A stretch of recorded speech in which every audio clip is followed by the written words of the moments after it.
Have you ever felt so disconnected from everything that life itself just seems pointless? Today, we're jumping into a wild short story by Fyodor Dostoevsky called The Dream of a Ridiculous Man. It's about a guy who hits absolute rock bottom, decides to end it all, and then, in a single incredibly vivid dream, stumbles upon the ultimate truth.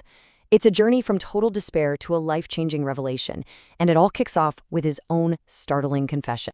Right from the get-go, he hits us with this. Our narrator knows exactly how people see him. He's been the butt of the joke his whole life, but now, something's different. He doesn't even mind being called mad anymore, because he's convinced he's the only one who actually knows the truth. This pulls us straight into his world, walking that classic Dostoevsky line between what we call madness and what might just be profound insight. So, who is this guy really? Well, to get why his dream is such a big deal, we first have to understand the absolute pit of emptiness he starts from. We're talking about someone who is completely, totally given up on life and on himself. And look, this feeling of being an outsider wasn't some new phase for him. He says that from the time he was 7 years old, he knew he was ridiculous. Everything he learned, everything he did, every person he met, just seemed to prove it over and over again. It wasn't just a feeling, it became who he was. This right here shows you just how deep he's fallen. This isn't just sadness or depression, it's a terrifying, all-consuming apathy. He gets to a point where the very existence of the universe, well, it just doesn't matter to him one way or the other. Nothing matters at all. So one night, it's dark, cold, a miserable November rain is coming down. He's walking home. He looks up, sees a single little star breaking through the clouds. And that's it, he decides. Tonight's the night. He's actually had a pistol for 2 months, just waiting for the right moment, a moment when he felt even less than usual.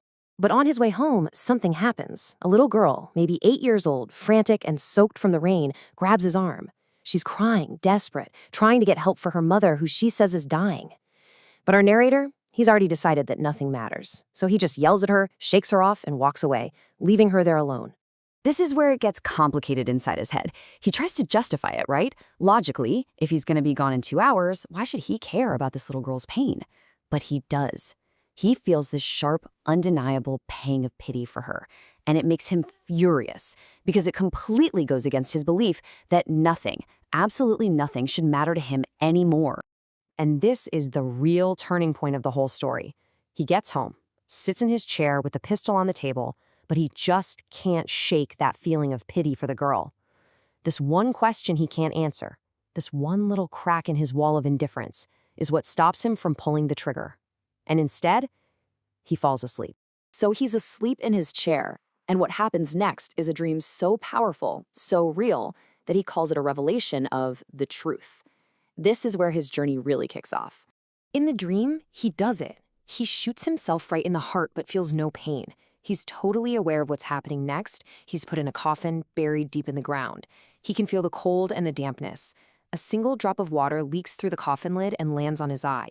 And that tiny physical feeling sparks a rebellion. Suddenly his grave opens up, and he's lifted out into the cosmos. While he's lying there in the coffin, he doesn't beg. He protests. He's angry. He directs all his frustration at whatever higher power might be out there, demanding to know why he has to keep existing in this pointless way. It's a final challenge from a man who wanted nothing more than to just stop. Some unknown silent creature pulls him from the grave and just carries him through the endless blackness of space. And you'd think he'd be relieved, right? Nope, he's resentful. He chose nothingness, and instead is being dragged into a new existence completely against his will. As they're flying through space, he sees a star that looks familiar. It's a sun, just like ours, and orbiting it is a planet that looks exactly like Earth. Seeing this perfect, untouched copy of the world he just left fills him with this sudden, overwhelming, and painful love for the very place he just abandoned in disgust. So he lands on this new Earth. It's a paradise, completely untouched by all the pain and sin of our world. But his arrival, well, that's the beginning of a tragedy he never could have imagined. The people he finds there are just beautiful. They're joyful, innocent, and live in total harmony with nature and with each other. There's no jealousy, no fighting, no lies. They talk to animals. Death isn't scary. It's just a peaceful goodbye. They're basically one giant happy family. It's the Garden of Eden, a world before the fall. And right here, the dream turns into a nightmare. Our narrator, the man from our broken world, becomes the serpent in their garden. He teaches them how to lie. And that one simple lie, it spreads like a virus. From it comes jealousy, cruelty, and shame. Soon enough, they split into groups, fighting wars over things like honor. They start using science to try and understand life instead of just living it. They build laws, prisons, and even guillotines. They become just like us. He is so crushed by guilt that he begs them to punish him, to nail him to a cross so he can pay for what he's done. But they've fallen so far that they don't even understand what he's talking about. They just laugh at him and say they'll lock him in an asylum if he doesn't quiet down. The pain of that moment, the agony of seeing what he's caused, becomes so intense that it literally shatters the dream. He wakes up with a jolt, back in his chair, a completely different man. He wakes up with his cry on his lips. Oh, life, life. He sees the loaded pistol still sitting on his table and just shoves it away.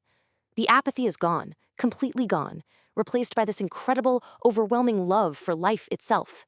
He weeps with joy, embracing the very existence he was ready to end just hours earlier. So, what was this truth he saw in the dream? It's the powerful idea that paradise isn't some myth or a reward for after you die. It's a real, actual possibility for us, right here, right now. He saw with his own eyes that people are capable of living in a state of pure love and happiness on Earth. His nihilism is completely replaced by a new, profound sense of purpose. He decides he's going to spend the rest of his days preaching this truth. He knows everyone will just call him a madman, they already are, but he doesn't care one bit.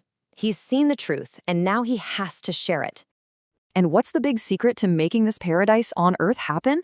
It's not some complicated philosophical theory. It's an ancient, simple truth that we've all heard before. The key is just this. Love others as you love yourself. That's it.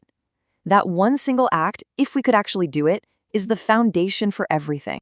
And that's where Dostoevsky leaves us, with a question that's so incredibly simple and yet so profoundly difficult. Is the path to a perfect world really hidden in this one ancient command? A command that we all know, but find almost impossible to follow? Definitely something to think about.